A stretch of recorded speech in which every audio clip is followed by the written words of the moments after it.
a Lucas capítulo 9, hermanos, entonces, versos del 1 al 9, dice, habiendo reunido a sus 12 discípulos, les dio poder y autoridad sobre todos los demonios y para sanar enfermedades. Y los envió a predicar el reino de Dios y a sanar a los enfermos. Y les dijo, no toméis nada para el camino, ni bordón, ni alforja, ni pan, ni dinero. Ni llevéis 2 túnicas, y en cualquier casa donde entréis, quedad allí y de allí salid. Y donde quiera que no os recibieren, salid de aquella ciudad y sacudid el polvo de vuestros pies en testimonio contra ellos. Y saliendo pasaban por todas las aldeas, anunciando el evangelio y sanando por todas partes. Herodes el tetrarca oyó de todas las cosas que hacía Jesús y estaba perplejo porque decían algunos, Juan ha resucitado de los muertos. Otros, Elías ha aparecido, y otros, algún profeta de los antiguos ha resucitado. Y dijo Herodes, a Juan yo le hice decapitar. ¿Quién pues es este de quien oigo tales cosas? Y procuraba verle. Mis hermanos, hace unas semanas atrás estudiábamos el capítulo 8 de Lucas. Y en este y los capítulos anteriores, por supuesto, se nos muestra la manera como nuestro Señor Jesús ha tomado tiempo para capacitar por medio de su ejemplo, por medio de su compasión y a través de demostraciones de poder a sus 12 discípulos en lo relacionado al reino de Dios. Ahora, hermanos, ha llegado el momento de realizarles la primera prueba. Ha llegado el momento en que estos estudiantes, estos aprendices, estos matetes, la palabra griega, estos discípulos, lleven a la práctica, pongan en práctica lo que Él ha estado mostrándoles. Deben llevar a la práctica lo que han estado aprendiendo. Y tenemos aquí, hermanos, un principio fundamental en relación a lo que se nos enseña en cualquier área de la vida. ¿Cuál es ese principio, mis hermanos? Es que lo aprendido debe llevarse a la práctica. No me imagino, hermanos, nuestra hermana Esther estuvo ayer desde las 8:30 de la mañana hasta las 3 de la tarde enseñando, ¿verdad? ¿Y qué es lo que espera nuestra hermana Esther? ¿Qué es lo que espera un pastor? ¿Qué espera un líder? ¿Qué espera un maestro cuando toma tanto tiempo para enseñar? Espera, mis hermanos, que se lleve a la práctica. No solo queremos, como decía un profesor mío en el seminario, tomen nota, saquen papel y lápiz y apunten porque no voy a gastar mi saliva en ustedes, decía. Él era bien bromista, bromeando lo decía, ¿verdad? Pero en el fondo la lección es que, mis hermanos, se espera que lo que se nos enseñe sea llevado a la práctica, puesto en práctica. Lo aprendido debe ponerse en práctica. Usted no pasó 16 años en la escuela, el colegio o la universidad recibiendo instrucción y luego, ¿verdad? Y no es un asunto denigrante, por supuesto, se fue a una esquina y puso una chiclera o un puesto de otra cosa ahí y se puso a vender, ¿verdad? Bueno, muchos han prosperado de esa manera, que han comenzado con un puestecito en una esquina y luego tienen sus negocios. Pero hermanos, si usted y yo estudiamos tantos años en escuela, colegio y universidad, ¿qué es lo menos que se espera? Se espera que nos enfoquemos, que llevemos a la práctica eso, ¿verdad? En lo que pasamos tanto tiempo siendo instruidos. Es de lamentar, hermanos, que muchas personas vienen a la fe, pasan semana tras semana, año tras año, mes tras mes, llenándose de conocimiento sin utilizarlo para el beneficio del reino de Dios, sin utilizarlo para el beneficio de sus hermanos, sin utilizarlo, en palabras de Romanos 12:7, para provecho mutuo. Ese es el propósito por el cual, mis hermanos, el apóstol Pedro en su segunda carta nos llama a crecer en la gracia y el conocimiento de nuestro Señor Jesucristo. Esto es normal, mis hermanos, esto es un asunto normal en la etapa de bebés. Todos los que tenemos hijos, cada uno de nosotros que tenemos hijos, sabemos que es normal en los inicios de nuestros bebés, de un niño, ¿verdad? Que debe, en palabras del apóstol Pedro, 1 Pedro capítulo 2, verso 1, desead como niños recién nacidos la leche espiritual no adulterada para que por medio de ella podamos crecer. Es normal, ¿verdad? Pero no es normal que un niño tenga 3, 4, 5, 6 años y todavía esté pidiendo el biberón. Él debe crecer. Es normal, es natural. El Señor así lo diseñó. El niño nace y comienza a crecer. Semana tras semana, mes tras mes, el niño va creciendo. Hasta que llega un momento en que hace a un lado el biberón y comienza a comer comida un poco más sólida. Allá, mis hermanos, digo, esto es normal en la etapa de bebés espirituales, pero a medida que crecemos, al igual que en la vida natural, esto debe cambiar. Por favor, vea Hebreos capítulo 5, versos 11 en adelante. Dice el escritor a los Hebreos: acerca de esto tenemos mucho que decir y difícil de explicar, por cuanto os habéis hecho tardos para oír. Porque debiendo ser ya maestros, después de tanto tiempo tenéis necesidad de que se os vuelva a enseñar cuáles son los primeros rudimentos de las palabras de Dios. Y habéis llegado a ser tales que tenéis necesidad de leche y no de alimento sólido. Y todo aquel que participa de la leche es inexperto en la palabra de justicia. ¿Por qué? Porque es niño. Pero ¿cómo es posible que después de tanto tiempo sigue siendo niño? Porque es niño.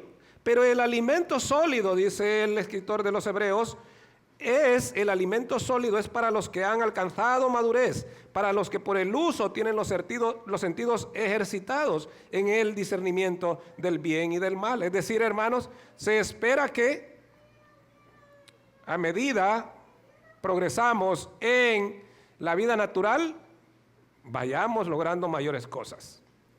En lo espiritual es lo mismo. La vida natural, siempre he dicho, hermanos, la vida natural es un paralelo de la vida espiritual. Así.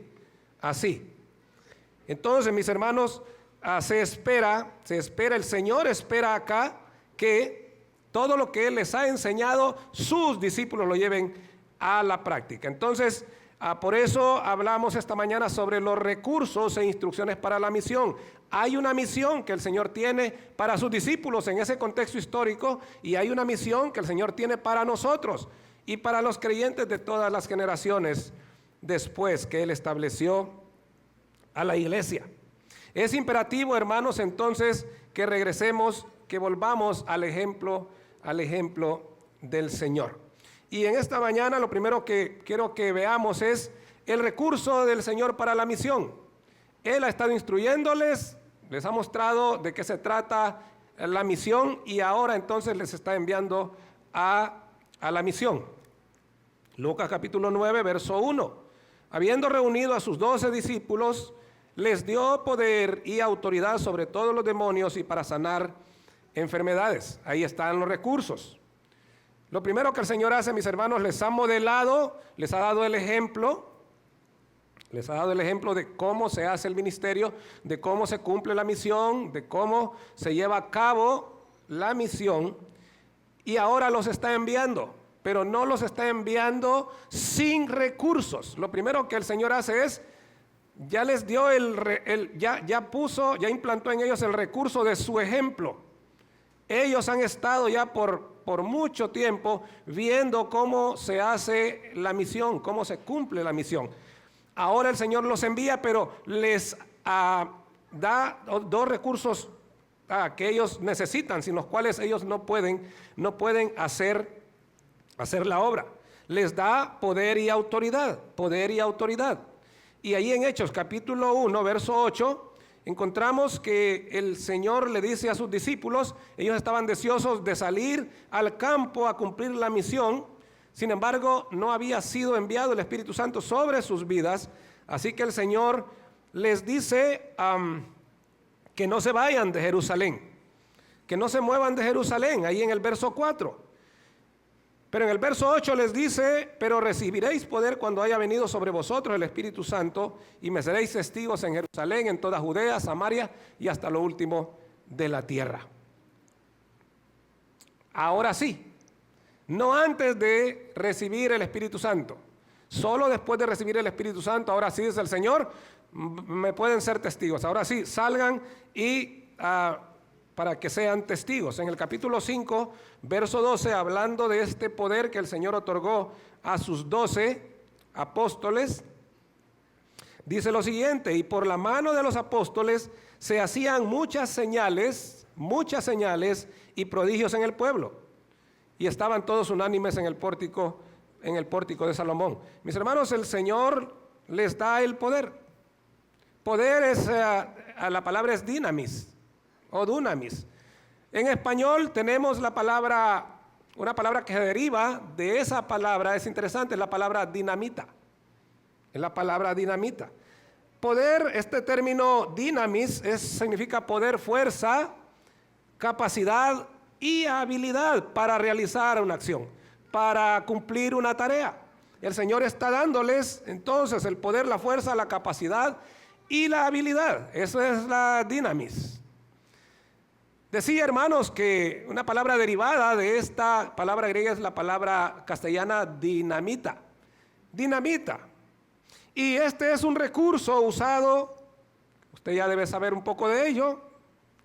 La dinamita es un recurso usado en la construcción, en la minería, en la apertura de nuevos caminos.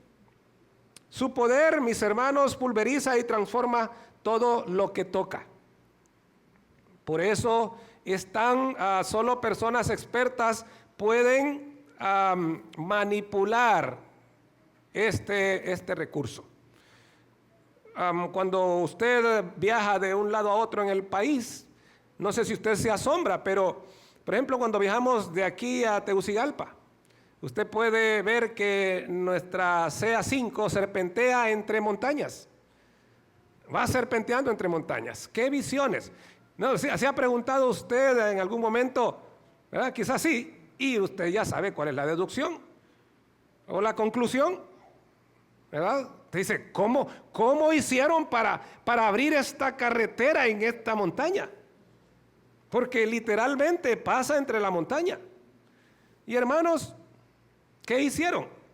Llevaron cajas de dinamitas, ¿verdad? Perforaron en algunas partes, ¿verdad?, estratégicas, y luego conectaron a hilos de alambre y estos a una palanca ahí, en el momento apropiado y todo bien protegido, presionaron.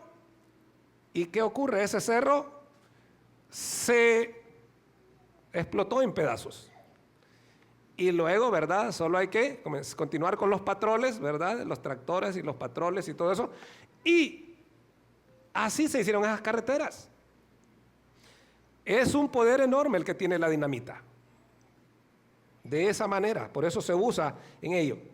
Es interesante que Lucas utiliza esta palabra. El Señor nos dio dunamis a sus discípulos para hacer la misión. Pero también, mis hermanos, les dio autoridad. La otra palabra que Lucas usa ahí es la palabra autoridad. Es muy parecida, pero no es la misma. Es la palabra exousia. Y exousia tiene que ver con la facultad, la potestad y el derecho de llevar a cabo algo, de realizar una actividad. El primero es el que nos da el poder, ¿sí? Y el segundo es el que nos faculta, nos habilita, ¿sí? Nos capacita para llevar a cabo. Ahora, mis hermanos, por supuesto, al leer el texto se implica que dicha facultad, tanto el poder como la autoridad, es algo conferido. No es propio de quien realiza la acción. No pertenece, no es intrínseco, inherente al que realiza la acción. Es algo externo a él, es algo conferido. Alguien que está detrás del que realiza la acción es el que realmente posee el poder y la autoridad. Y él toma ese poder y esa autoridad y se la da al que va a realizar la acción. En este caso, sus discípulos, en este caso, a nosotros. Cuando pienso en esto de la autoridad, mis hermanos, me viene a la mente la historia de un embajador romano, de allá por el 168, ¿verdad? El 168 antes de Cristo. Resulta que el rey sirio Antíoco Epífanes IV, ¿verdad?, estaba en su esplendor de poder y venía del norte conquistando, y en su euforia de poder y de conquista miró hacia el sur, lo más al sur que pudo, y dijo: vamos a conquistar Egipto, ¿verdad? Vamos a invadir Egipto y vamos a conquistar Egipto. Y entonces, pero entonces Roma se dio cuenta de esa situación, de las ambiciones de Antíoco, y mandó entonces a Cayo Popilio Lenas, un político renombrado, ¿verdad?, militar, y envió a Cayo Popilio Lenas a entrevistarse con Antíoco Epífanes. Y entonces, cuando se encuentran cara a cara, le dice Cayo Popilio a Antíoco Epífanes, le dice: Roma te dice que desistas de invadir a Egipto. Y entonces Antíoco Epífanes, en su arrogancia, dice: voy a pensarlo, ¿verdad? Y entonces Cayo Popilio Lenas toma una vara, toma un bastón y traza un círculo alrededor de Antíoco Epífanes. Imagínense ese hombre con todo su ejército y todo ahí, y Cayo Popilio ahí solo con él. Hace un círculo y entonces le dice Cayo Popilio: piénsalo bien antes de salir de ese círculo, le dijo, ¿verdad? Y entonces Antíoco Epífanes le dijo: nos vamos a regresar, ¿verdad? Nos vamos a regresar. Hermanos, eso es poder, esa es autoridad.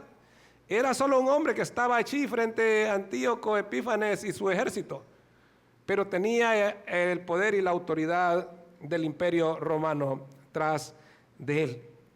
El Señor nos ha otorgado, mis hermanos, poder y autoridad para llevar a cabo la misión. Pero, mis hermanos, requiere para gozar de ese poder, esa autoridad, que conozcamos personalmente al dueño de ese poder y de esa autoridad. Requiere que permanezcamos en comunión continua con el dueño del poder y la autoridad. Por favor, vea Juan capítulo 15. Este capítulo recalca la imperiosa necesidad de permanecer en comunión con nuestro Señor. Con nuestro Señor. El apóstol Pablo, este hombre que el mayor de los apóstoles, ciertamente, de quien tenemos más del Nuevo Testamento escrito, entendía, mis hermanos, esta imperiosa necesidad de estar en Cristo. De estar en Cristo. Y cuando usted lee las cartas del apóstol Pablo con cuidado, verá que una de las preposiciones que a él más le gusta usar es la preposición en Cristo. En Cristo. Las usará entre un poco más de 50 veces en sus cartas. Algunos piensan que entre 50 y 100 veces.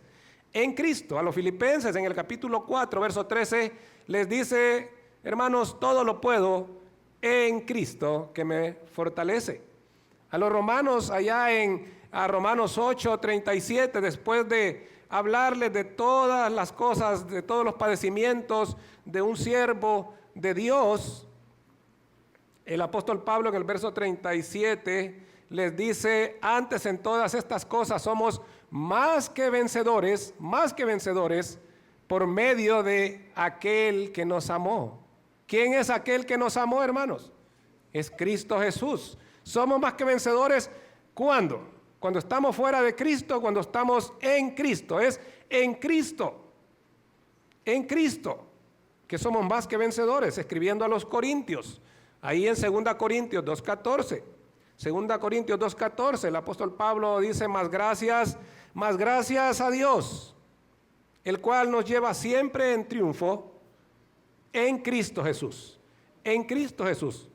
Y lea entonces las cartas de Pablo en alguna ocasión con eso en mente, notando esa preposición, y verá cuántas veces la utiliza el apóstol Pablo. Hermanos, Pablo entendía esto. Los discípulos debían entender eso. Nosotros debemos entender eso. Fuera de Cristo, allí el capítulo 15 de Juan, el verso 5, el Señor dice, porque separados de mí, nada podéis hacer. Un hermano me preguntaba a la salida, pastor, pero nosotros podemos hacer muchas cosas, ¿verdad? Hay un montón de cosas que podemos hacer, explíqueme eso. Sí, hermano, le digo, sí. Bueno, lo que el Señor está hablando es aquello que tiene que ver con el reino de Dios. Las cosas que tienen que ver con el reino de Dios. Usted y yo no podemos hacer, hermanos, nada que tenga que ver con el reino de Dios, en la voluntad de Dios, a menos que permanezcamos en Cristo Jesús. Por supuesto, podemos hacer un montón de cosas. Dios nos ha dotado de muchas habilidades. Pero en lo que tiene que ver con la misión encargada por Dios, no podemos hacerla fuera de Cristo Jesús. Entonces, el Señor lo primero que nos da es poder y autoridad. ¿Por medio de quién nos da? En el caso de los 12 discípulos, Él se los otorgó personalmente. En el caso nuestro, ¿por medio de quién nos da? ¿A través de quién nos da? A través del Espíritu Santo. Escriba Efesios capítulo 1, verso 13. Ahí el apóstol Pablo dice que en Él también vosotros, habiendo oído la palabra de verdad, del evangelio de vuestra salvación, y habiendo creído en Él, fuisteis sellados con el Espíritu Santo. Es lo primero que el Señor nos dio, hermanos. Porque sin el Espíritu Santo no podemos hacer nada para el Señor. No podemos. Y dice Lucas que dio poder sobre todos los demonios y para sanar enfermedades. Note el plural. Note el plural. Sobre todos los demonios y para sanar enfermedades. Un dato interesante aquí es que demonios y enfermedades son dos cosas diferentes. Es importante anotar esto porque hoy en día hay una corriente que a todo, ¿verdad? A todo tipo de enfermedad dicen que es un espíritu. ¿Verdad? El espíritu de la artritis, el espíritu de la gastritis, el espíritu de los bronquios, el espíritu de la presión, el espíritu, bueno, un montón. Todo es un espíritu. El Señor ahí claramente habla de demonios y de enfermedades. Ellos tenían autoridad para expulsar los demonios y para sanar enfermedades. Eso lo vemos también allá en Mateo 10:5 y en Marcos 6:7, donde tenemos los pasajes paralelos. Efesios 6:12 nos habla de la estructura criminal. ¿Cómo suena eso? De la estructura demoníaca. Sí, que son criminales también, por supuesto. Juan 10:10 dice que el ladrón no viene sino para robar, matar y destruir. Es un criminal. Y él es el líder, el cabecilla de todos los demás. Entonces ahí en Efesios 6:12 el apóstol Pablo habla de principados, de potestades, de gobernadores y de huestes espirituales de maldad en las regiones celestes, contra las que debemos estar firmes. Firmes, dice el apóstol Pablo. ¿Cómo podemos estar firmes?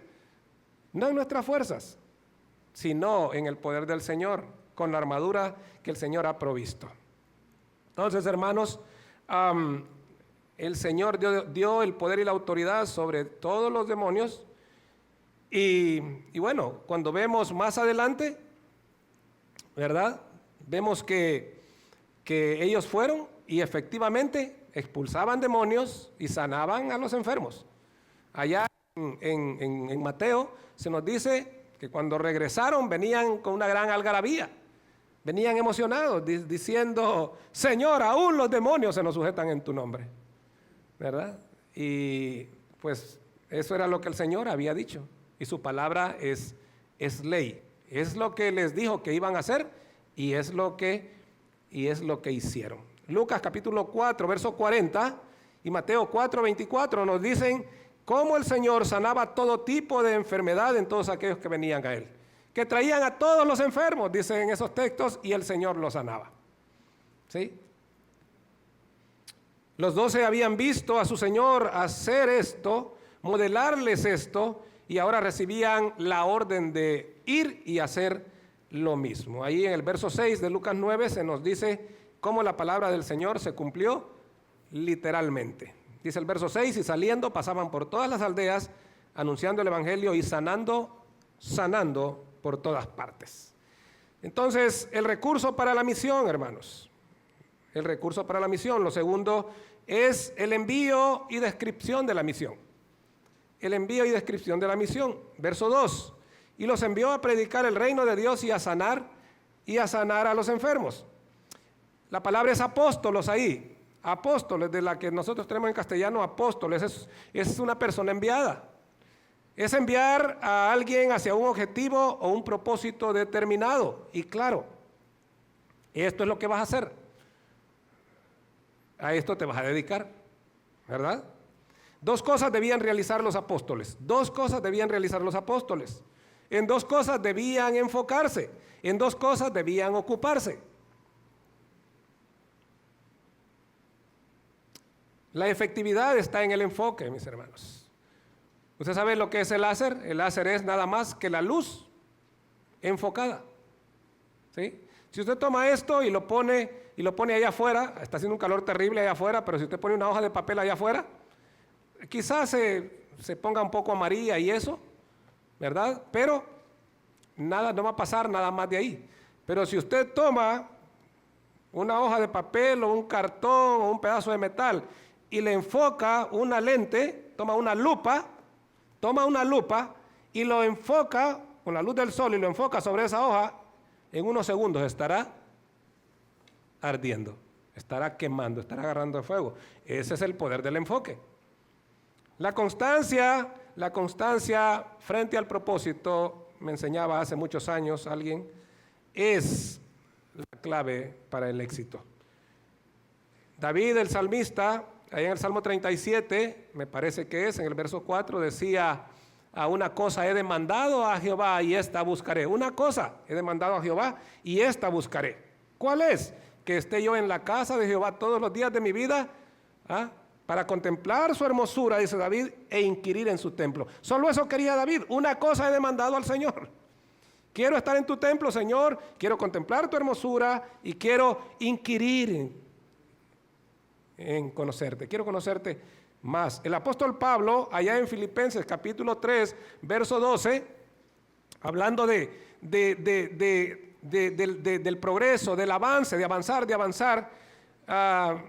alcanzar a Cristo Jesús, dice: hermanos, yo no pretendo haber alcanzado eso, no pretendo haberlo alcanzado ya, pero nuevamente, el enfoque, pero una cosa hago, dice Pablo, una cosa hago. Obviamente Pablo hacía un montón de cosas. Pablo escribía, Pablo visitaba, Pablo evangelizaba, Pablo discipulaba. Pero entre todas esas cosas, dice Pablo, hay una cosa que es la prioridad para mí. Una cosa hago, dice él. Mi objetivo es alcanzar a Cristo, conocer a Cristo, llegar a ser como Cristo. Entonces, a la luz de ese objetivo, ¿verdad? Una cosa hago. Olvidando ciertamente lo que queda atrás, me extiendo hacia adelante, a la meta, al premio del supremo llamamiento de Dios en Cristo Jesús. Entonces, los discípulos son enviados a eso. Dos cosas deben hacer. ¿Cuál es la primera? Predicar el reino de Dios. Predicar el reino de Dios. Escriba por favor Mateo 9, 35 y 36. Mateo 9, 35 y 36. Recorría Jesús todas las ciudades y aldeas, enseñando en las sinagogas de ellos y predicando el evangelio del reino y sanando toda enfermedad y toda dolencia en el pueblo. Y al ver las multitudes tuvo compasión de ellas, porque estaban desamparadas y dispersas como ovejas que no tienen pastor. Predicar el reino de Dios, compartir el reino de Dios, proclamar, dar a conocer. Esa era la primera misión que tenían los discípulos. Y hermanos, ellos debían ir y explicar en qué consiste el reino de Dios, cómo tenemos acceso al reino de Dios. Y la realidad que el reino ya estaba entre ellos. Entre ellos. ¿En qué consiste el reino de Dios? Básicamente, mis hermanos, es el gobierno de Dios en la vida de una persona, en la vida de un matrimonio, en la vida de una familia. Eso es el reino de Dios. Dios gobernando, Dios reinando, Dios dirigiendo, controlando la vida de una persona. Ellos debían ir y compartir eso. Dios quiere reinar en tu vida, Dios quiere dirigir tu vida, Dios quiere controlar tu vida. El acceso solamente a través de Jesucristo, a través de su Hijo, a través del Cordero perfecto. Solo así tenemos acceso a este reino. Y lo tercero es que ese reino ya estaba presente. Juan el Bautista dijo, el reino de los cielos se ha acercado. Y cuando Juan el Bautista dice, y luego el Señor también lo dice, y los discípulos lo iban diciendo, el reino de los cielos se ha acercado, lo que estaban diciendo era, hermanos, el reino de los cielos ya está aquí entre nosotros. Ya está con nosotros. Ellos debían ir y compartir. Debían ir y compartir. Luego les dice que debían sanar a los enfermos. Sanar a los enfermos. Ahora, mis hermanos, quiero que note el orden del ministerio modelado por el Señor a sus discípulos y a nosotros también, el orden. Y este orden, hermanos, revela qué es lo prioritario para el Señor. Escriba Lucas 9:25, por favor, y Mateo 16:26. En esos dos pasajes el Señor dice, ¿de qué le sirve a un hombre ganar todo en el mundo y perder su alma? ¿O qué recompensa dará un hombre por su alma? Eso es lo que dicen esos dos versículos.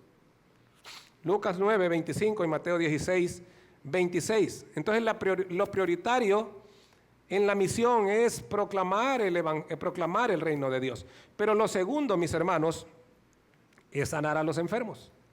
Una de las tareas tiene que ver con la salud y bienestar espiritual de la persona. La otra tiene que ver con el bienestar físico de la persona. No debemos descuidar este equilibrio, hermanos. La iglesia no debe descuidar este equilibrio. El reino de los cielos, el evangelio es integral. Muchas iglesias se enfocan en la predicación, se inclinan hacia la predicación y poco hacen por las necesidades de aquellos que están en dificultad. Debemos estar alerta ante este desequilibrio, hermanos. Alerta. Hay que predicar el reino de Dios, pero también debemos, de acuerdo a la instrucción del Señor, debemos también estar pendientes de aquellos que están en necesidad. Hace años escuché a un pastor que influyó mucho en mi vida, que decía, a la gente no le interesará lo que dices, entre tanto no vea cuánto te interesas por ellos. Mario Fumero estuvo muchos años entre nosotros aquí. No sé si usted ha escuchado hablar del Proyecto Victoria. Él fue el fundador del Proyecto Victoria hace muchos años, Mario Fumero. Él es un hombre que enseña el evangelio, la sana doctrina. Él dijo una vez, difícilmente una persona escucha tu mensaje cuando tiene el estómago vacío. Debemos mantener ese equilibrio, hermanos. Nuestro Señor Jesús entendía esto, sabía de esto. Y por ello, después de predicar, ahí en el verso 13 de Lucas 9, dice lo siguiente. El verso 12 dice, pero el día comenzaba a declinar y acercándose los 12 le dijeron, despide a la gente para que vayan a las aldeas y campos de alrededor y se alojen y encuentren alimentos, porque aquí estamos en lugar desierto. Él les dijo, ¿qué les dijo Jesús? ¿Qué les dijo Jesús? Esa es una buena idea, muchachos. ¿Sí, verdad? Es una buena idea. Me parece muy bien, ok, a ver, distribúyanse y comiencen a decirle a la gente, ¿verdad?, que vayan a las aldeas aledañas y busquen de comer y luego regresen, que yo no tengo problema para seguir enseñándoles, para seguir predicando. No, hermanos. ¿Qué dijo el Señor? Así directo, ¿verdad? Claro y directo. Denle ustedes de comer, dijo el Señor. Y aparentemente los discípulos dijo, el Señor ya nos metió en un problema gravísimo aquí. ¿De dónde? 200 denarios no bastarían. 200 días de trabajo no bastarían para darle de comer a una parte de esta gente. Es una multitud. 5,000 hombres, sin contar las mujeres y los niños. Algunos piensan que hacía a ojo de buen cubero, dicen en el pueblo, ¿verdad? A grosso modo, dicen en la ciudad, habían unos 15,000. ¿Qué vamos a hacer con 200 denarios? Pero aparece uno con un poquito de fe allí, ¿verdad? Un discípulo. Y entonces dice, Señor, mira, pues mira, aquí lo único que hay son 2 pescaditos y 5 panes. Pero ¿qué hacemos con esto, Señor? Con esta multitud, ¿qué hacemos? Y hermanos, ahí está lo lindo del Señor. Ahí está lo lindo del Señor. O sea, no es asunto de la cantidad de recursos. Es asunto del poder del Señor. ¿Sí? Escuché a alguien una vez diciendo, el problema no es este. ¿Verdad? El problema no es este. El problema es este. ¿Sí? El problema no es este, no es el dinero, no es el recurso. El problema es este. Con 2 peces y 5 panes el Señor alimentó. Y no solo alimentó esa enorme multitud, hermanos. Dice que sobraron 12 canastas llenas. O sea que la gente comió y comió y todavía sobró. Todavía sobró. Entonces el Señor nos dice nuevamente, no despachen a la gente, hombre. Denle de comer. Denle ustedes de comer. Ayuden, auxilien al necesitado. Por favor, escriba Santiago capítulo 2, versos 14 al 16. Santiago capítulo 2. Santiago aprendió bien esta lección. Me encanta Santiago, hermanos, me identifico mucho, ¿verdad? El temperamento de Santiago yo creo que mi temperamento es como el de Santiago, ¿verdad? Y Santiago dice, en el capítulo 2, versos 14 al 16, hermanos míos, ¿de qué aprovechará si alguno dice que tiene fe y no tiene obras? ¿Podrá la fe salvarle? Y si un hermano o una hermana están desnudos y tienen necesidad del mantenimiento de cada día, y alguno de vosotros les dice, id en paz, calentaos y saciaos, pero no les dais las cosas que son necesarias para el cuerpo, ¿de qué aprovecha? Eso es fuerte, hermanos. Eso es fuerte. Sí. Hermanos, debemos predicar. Es la prioridad. Es la prioridad. Escuché a alguien por ahí decir que muchas iglesias, en el otro extremo, muchas iglesias están mandando gorditos a un montón de gente al infierno. ¿Verdad?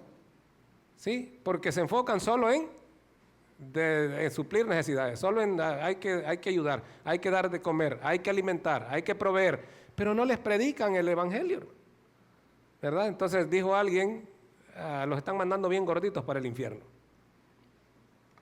Entonces, pero ni una ni otra cosa, hermanos, el punto es el equilibrio. Predicar el evangelio y suplir la necesidad. Entonces, el envío a la misión. Las instrucciones para la misión, mis hermanos, las instrucciones para la misión. Es lo tercero. Los versos 3 al 6. Y les dijo, no toméis nada para el camino, ni bordón, ni alforja, ni pan, ni dinero, ni llevéis 2 túnicas. En cualquier casa donde entréis, quedad allí y de allí salid. De donde quiera que no recibieren, salid de aquella ciudad y sacudid el polvo de vuestros pies en testimonio contra ellos.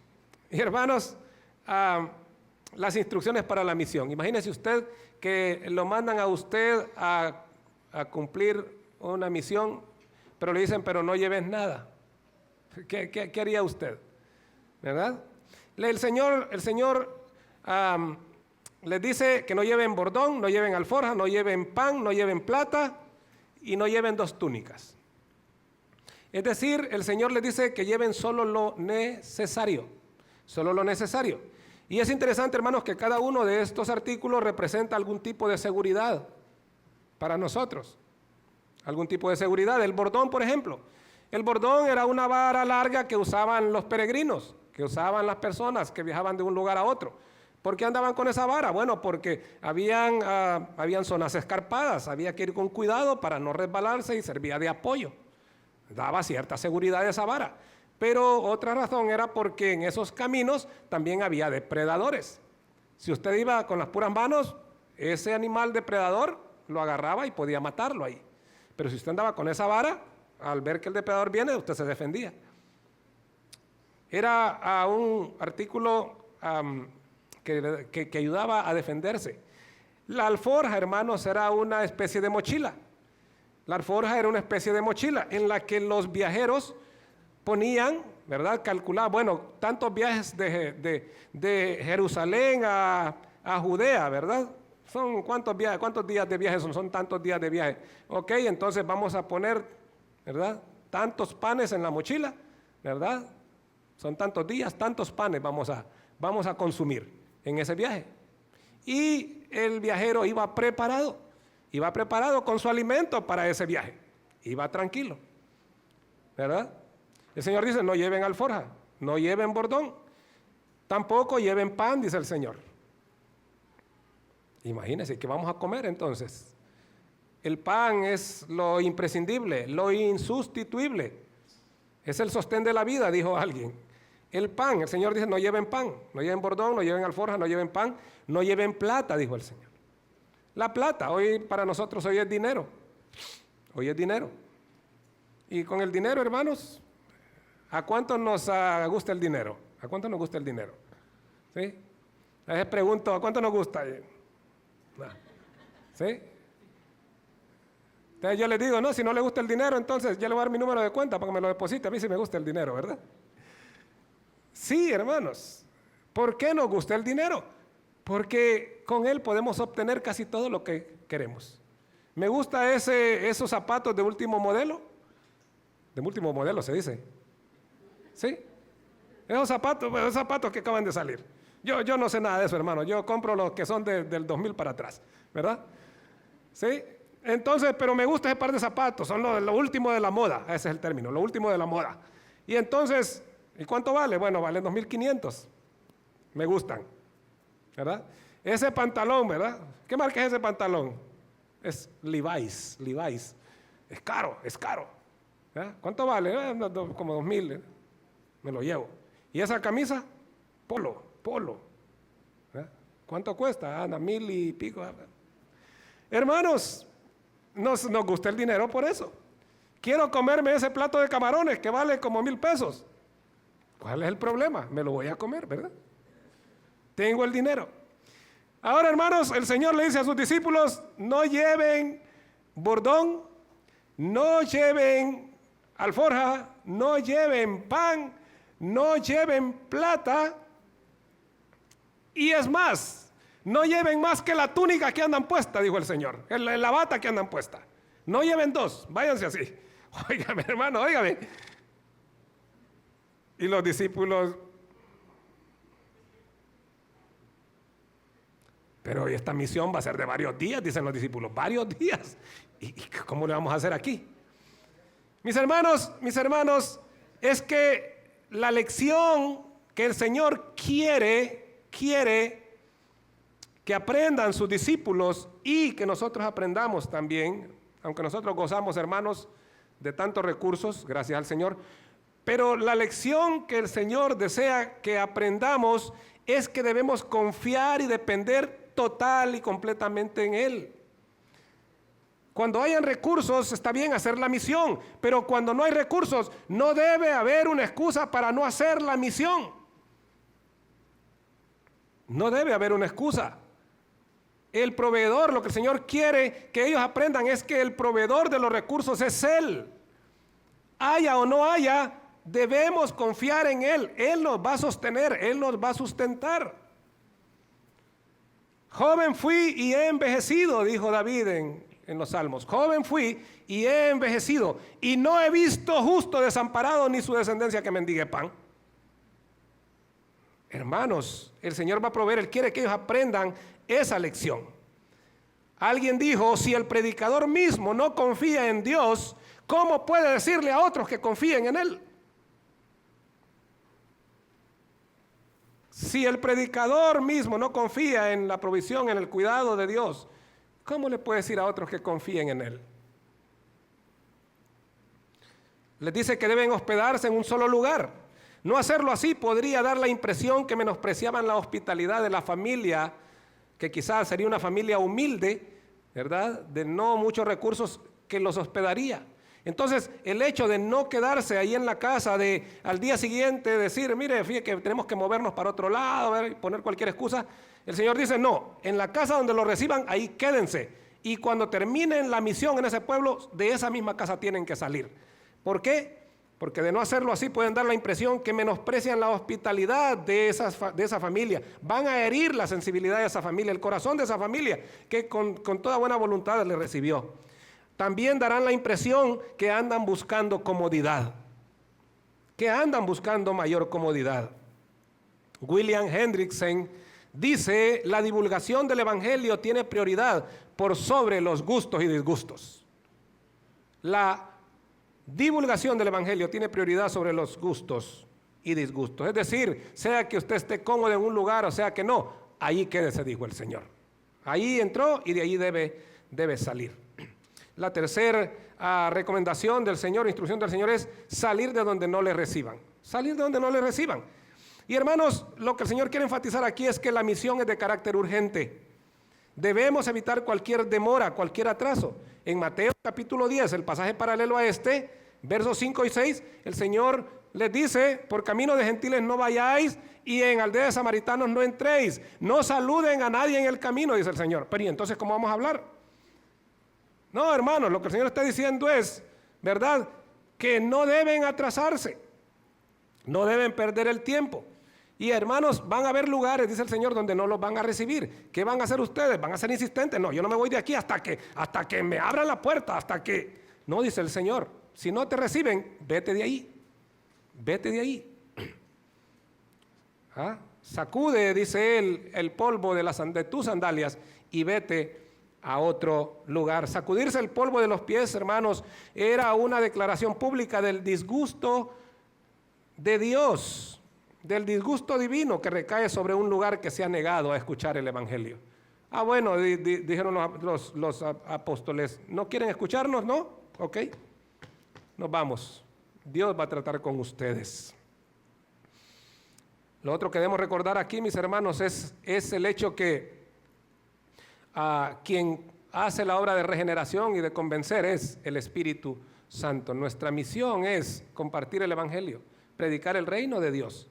El resto de la obra es del Espíritu Santo. San Juan capítulo 16, verso 8 nos habla de ello. Cuando el Espíritu Santo venga, Él convencerá de pecado, de justicia y de juicio. Y por último, hermanos, el impacto de la misión.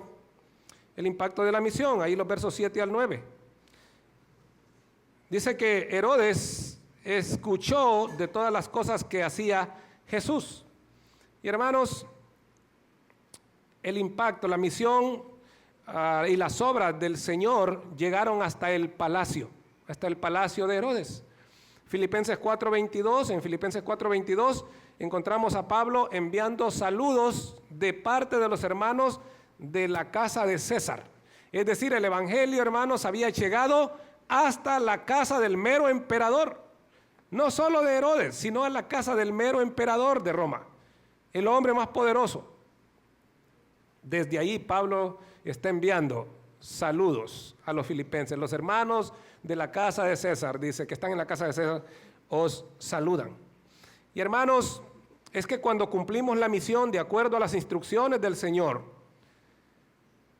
esta impactará hasta los estratos que nosotros menos imaginamos. Sí, para nosotros hermanos, a veces decimos, ¿será que podrá llegar el evangelio a la casa presidencial? ¿O que podrá llegar el evangelio a los gerentes de esas grandes compañías? Hermanos, cuando cumplimos la misión, cuando seguimos las instrucciones del Señor como Él las ha dado, el mensaje va a llegar, hermanos. No es un asunto nuestro, no hay que preocuparnos. Nuestra preocupación debe ser entregar el mensaje, cumplir las instrucciones del Señor. Lo demás lo hace el Señor. Pero también impactó en la persona de Herodes. Lucas dice que Herodes estaba perplejo, desconcertado, atónito, confundido por todo lo que escuchaba acerca de Jesús. Y que procuraba verle, dice el verso 9, procuraba verle. Lamentablemente, mis hermanos, Herodes no procuraba ver al Señor para escucharlo, para aprender de Él, para conocerlo a profundidad, para rendirle su vida, para obedecerle. Herodes lo único que tenía era una mera curiosidad. Allá al final de los evangelios, el Señor se presentó delante de Herodes, ¿recuerda? ¿Y qué le dice Herodes? ¿Qué dice Herodes? He escuchado que tú haces un montón de milagros, ¿verdad? A ver, ¿verdad? ¿Por qué no? ¿Por qué no me conviertes esto, verdad? El Señor dice, no ha entendido el hombre. Tuvo al Señor allí, mis hermanos. Ahí estuvo con Él. Tuvo la gran oportunidad de su vida. De rendir su vida al Señor, de conocer al Señor. Y se fue a la eternidad sin Cristo en su corazón. Herodes. Era pura curiosidad, mis hermanos, pura curiosidad. Ahora tenemos ahí al pueblo, a la gente. En relación a esto, algunos decían que Juan había resucitado, otros que Elías había aparecido, porque Elías fue levantado en un torbellino de fuego, vivo, ¿verdad? Se lo llevó el Señor. Entonces, quizá Elías ha aparecido, decían algunos, y otros que algún antiguo profeta había resucitado. Ahora, hermanos, cuando usted lee los evangelios, ¿qué milagros hizo Juan? Recuérdeme, dígame algún milagro que hizo Juan el Bautista. ¿No? Sí, está bien, está en lo correcto, hermanos. Juan el Bautista no hizo ningún milagro. La misión de Juan el Bautista fue preparar el camino del Señor. Eso fue lo que dijo Isaías. Vos que clamen en el desierto, prepare el camino del Señor, endereza sus sendas. Esa fue la misión de Juan. Juan no vino a hacer ningún milagro, ni uno. Entonces esta gente dice, ¿es posible que Juan el Bautista resucitó? ¿De dónde sacan esas cosas? Otros que Elías, seguro el Señor lo mandó de nuevo. Otros que algún antiguo de los profetas había resucitado. Ahora, hermanos, estas respuestas, cuando usted lee a fondo más detenidamente, estas respuestas, lo único que revelan es la incredulidad de la gente. Corazones incrédulos, indiferentes. ¿Sabe por qué? Porque todos habían sido testigos de las obras poderosas del Señor Jesús. Ellos habían visto cómo había resucitado muertos, había hecho caminar a los paralíticos, devolver la vista a los ciegos, hacer oír y hablar a los sordomudos, multiplicar los alimentos. Ellos habían visto todo eso. ¿De dónde sacan esas respuestas? Eso solamente revela su incredulidad, su indiferencia hacia el Señor. No era lo que ellos esperaban y por eso prefieren derivar su opinión hacia otro lado. Estas obras confirmaban la deidad y la mesianidad del Señor Jesús. A través de la historia en las iglesias recibimos tantas personas, muchas personas, tanto con la actitud de Herodes como con la actitud de estas personas. Personas que son pura curiosidad. Voy a ir a la iglesia a ver, ¿verdad? A ver cómo es la cosa ahí, ¿verdad? Pura curiosidad. Cuando vienen y dicen, no, pues no era la gran cosa, se van. ¿Sí?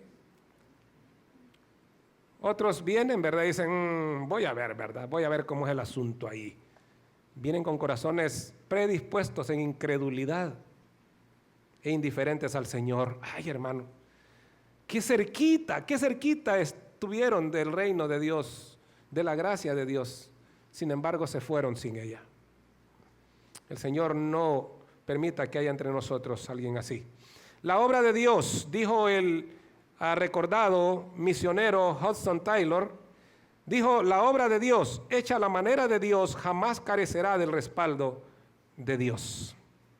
Hermanos, hacer la obra a la manera de Dios es nada más que cumplir de acuerdo a las instrucciones explícitas dadas por Él en su palabra. Cuando seguimos al pie de la letra sus indicaciones, ¿sabe qué? Los frutos y el impacto en las vidas, en las familias y en la sociedad no se harán esperar. Spurgeon, el gran predicador Spurgeon, hablando de la palabra del Señor, dijo, ¿sabes qué? La palabra de Dios es como un león. Tú no tienes que defender, solo suéltala, solo libérala y ella se encarga de lo demás. Hermanos, hablando de la misión es algo parecido. Cumplamos la misión en los términos, de acuerdo a las instrucciones que el Señor nos ha dado en su palabra. Y dejémoslos. El Señor se va a encargar de hacer lo demás. Nuestro Dios, gracias por esta mañana, gracias por su palabra. Señor, ayúdenos por medio del Espíritu Santo a obedecer las instrucciones. A veces la misión no se está cumpliendo, Señor. El reino de los cielos no está permeando, no está invadiendo, Señor, la sociedad. No porque no tiene el poder, no porque no cuenta con el poder, lo tiene, sino porque no estamos haciendo las cosas en la manera en la que usted nos ha dicho que debemos hacerla. Señor, permítanos regresar a sus instrucciones, regresar a su ejemplo, regresar, Señor, al modelo, al patrón que usted nos enseñó. Y de esa manera vamos a ver, Señor, el poder de su palabra transformando vidas, familias y sociedades. Gracias le damos, Señor, en nombre de Cristo Jesús, nuestro Señor y nuestro Salvador. Amén.